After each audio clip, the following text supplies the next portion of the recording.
বিদেশে যারা পালিয়ে গেছে তাদের আমাদের দরকার, তো তদন্তটা এখনও আমাদের হাতে আসেনি। দেশের বিষয়টা আমরা সহজেই হয়তো করতে পারবো, কিন্তু বিদেশের ব্যাপারে যোগাযোগ করতে গেলে এটা সময় সাপেক্ষ হতে পারে। এটাকে আমরা চ্যালেঞ্জ হিসেবে দেখছি।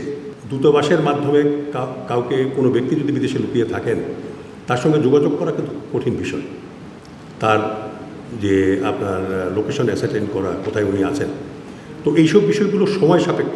আমরা কিন্তু অন্য বিষয়ে চ্যালেঞ্জ ফেস করছি না, আমরা চ্যালেঞ্জটা ফেস করছি যে আমাদের সময়ের মধ্যে যেন আমরা তাদেরকে পাই, এটা হয়তো নাও পেতে পারে। দূতাবাসগুলোর কাছ থেকে আমরা অনেক রকমের ইনফরমেশন চাই, এটা আমরা এই মুহূর্তে আপনার সামনে বলছি না।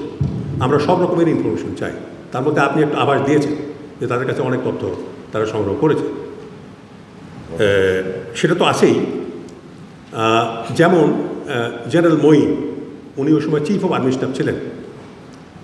ওনাকে আমাদের খুব দরকার, বিকজ ওনার স্টেটমেন্ট দরকার যে কেন এই অপারেশনটা এখানে ফেল করলো, কেন এত মানুষ অফিসার নিহত হল। এইরকম যেমন শেখ হাসিনা ভারতে পালিয়ে গেছেন, এটা জানা সবাই, আপনাদের মাধ্যমেই আমরা জেনেছি, বিভিন্ন সংবাদ মাধ্যমে আমরা জেনেছি।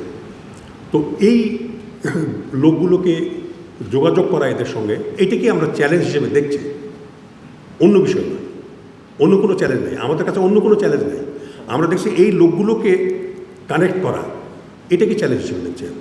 আগে যে তদন্ত কমিশন দুটো হয়েছিল, একটা লেফটেন্যান্ট জেনারেল জাহাঙ্গীর চৌধুরীর অধীনে, যিনি বর্তমানে এখন স্বরাষ্ট্র উপদেষ্টা, তিনি একটা প্রধান ছিলেন, আরেকটা সচিব আনিসুজ্জামানের দ্বারা হয়েছিল।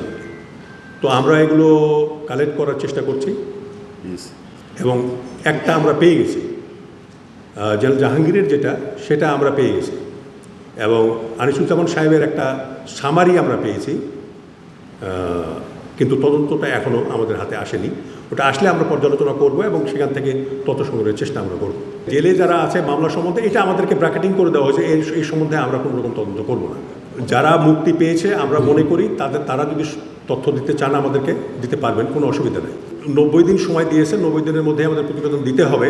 তো আমরা চেষ্টা করছি এই সময়ের মধ্যেই শেষ করার, কিন্তু এর দুটো অংশ আছে। একটা হলো অভ্যন্তরীণ যে বিষয়, যেটা যারা জড়িত এই ষড়যন্ত্র, যদি ওইটা হয়েই থাকে ষড়যন্ত্র, আর আরেকটা হলো যে বিদেশে যারা পালিয়ে গেছেন তাদের, যেটা আমি দুটো নাম তো আমি বললাম আপনাদেরকে।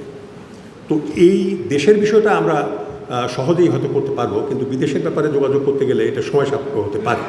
তার জন্য আমাদের হয়তো বাড়তি সময়ের প্রয়োজন হলেও হতে পারে।